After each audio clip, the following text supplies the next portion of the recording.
Video 3 is tracking nicely. This is 4. I was going to show you I did find the FET thing here, but we don't need it.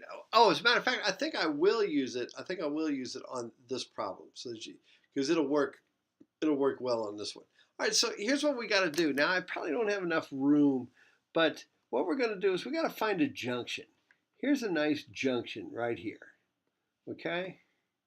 All right, so I've got this tin battery kicking a current out like that. And so I've got I1 going through here.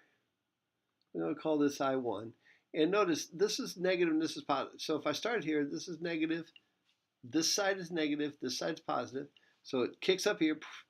And I'm going to call this positive and negative. I'm going to call that a drop of 5. Okay, now this is 15. Notice this is a big voltage here. It's going to push a lot of charge. So I'm going to have I2 going like this. Just by the analysis I'm doing, I'm going to say, and if we guess wrong on the direction that it's going, it'll still be okay. Plus and minus. Okay, so there's I1, I2, and then I've got I3 going down through here. Okay? So in other words, there's my junction rule right here. So it looks like I1 plus I2 is equal to I3. That's what I think. I might be wrong, so I'm going to write this. First equation, I1 plus I2 plus I3. I1 plus I2 is equal to I3. Or, here's equation, my first equation.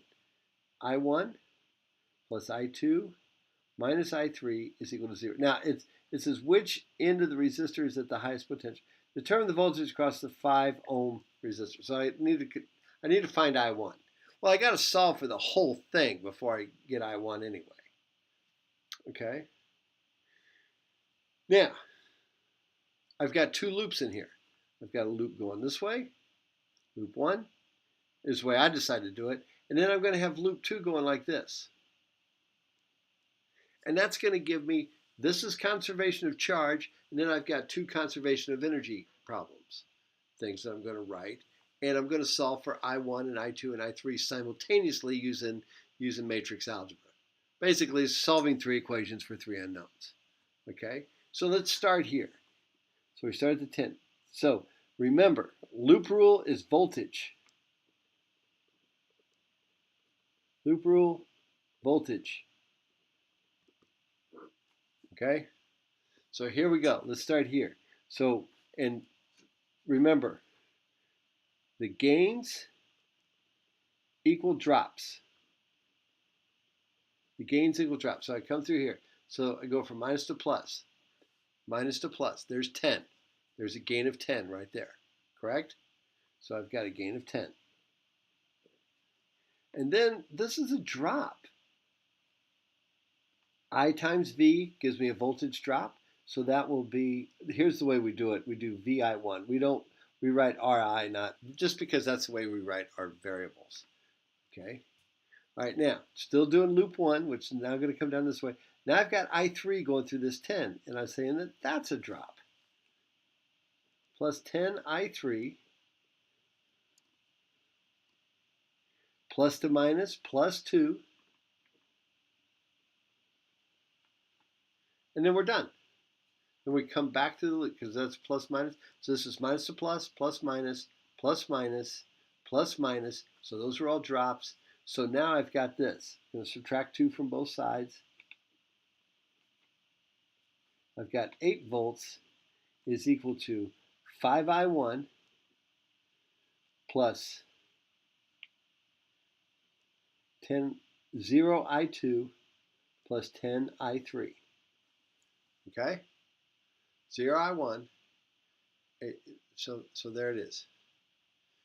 So I've got equation 2 is I've got 5I1 plus 0I2 plus 10I3 is equal to 8 volts. Okay, now let's do loop 2. Now let's do loop 2. It's just an accounting thing. So I'm going to do loop 2 over here. So here's loop 2. All right. Okay. So here comes loop 2. And I'm going to go minus to plus. 15. Gains is equal to drops. So, oh, that's a drop of 10I2. Yeah, 10I2. Coming around here, that's a drop of 10I3. Ooh, and that's a drop of 2 also. So I've got 13 is equal to 0I1, because I plus 2, so I subtracted 2 from both sides, plus 10I2 plus 10I3. So that's my equation. 0I1 plus 10I2 plus 10I3 is equal to 13. There are my 3 equations. Now let me show you how I do those on the calculator. These are formidable problems. Would you be expected to do one of these on an exam? Heck no, because if you're a novice at this, even if you know what you're doing, it's going to take you 15 to 20 minutes. 15 minutes. We only got 55 minutes. We found out we only got 55 minutes to do an exam. But it's not a homework problem. And it also just is a good practice. And they're actually kind of fun. All right, so I'm going to set up my 3 equations, 3 unknowns with matrices. So the coefficients of my first equation is going to be 1, 1, negative 1, then 5, 0, 10, then 0, 10, 10. Let me show you how this works. So in my matrix thing, I'm going to build a 3 by 3 matrix, matrix A, and I'm going to fix matrix A. First of all, I'm going to go back to normal without scientific notation, so go back to the matrix. I'm going to edit matrix A, and it's a 3 by 3 matrix, and it looks like it's 1, 1, negative 1. So I'm going to put in 1, 1, negative 1, and then 5, 0, 10,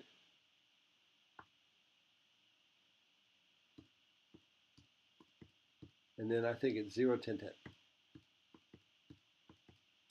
Okay, there we go. Now I get out of that matrix. Now my next matrix is the 3 by 1 matrix over here. Here's matrix B, right here. This is matrix B. The coefficients of these variables for I are matrix A. All right. So now let's edit matrix B. Matrix B is a 3 rows. Oh, whoops. Oh, where's? Okay, so you got to be careful. So matrix B. There we go. It's a 3 by 1, and it is 0, 8, 13. All right. Now I have to get out of it too. So I quit. Now I'm going to multiply matrix A by its inverse, the inverse of matrix A, times matrix B.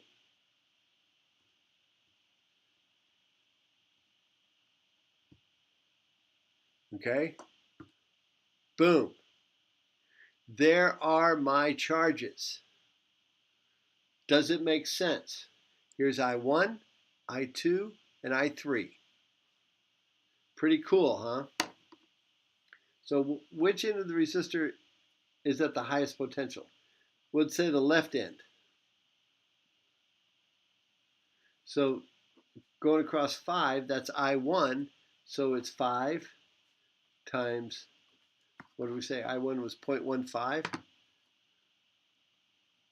which is 0.75 volts. And it's going from left to right. Because now, if any one of these numbers right here, if any one of these would have come up negative, we just had it go in the wrong direction, that's all. But that was a nice, straightforward type problem. Okay? It looks like a mess, but it really wasn't that hard, was it?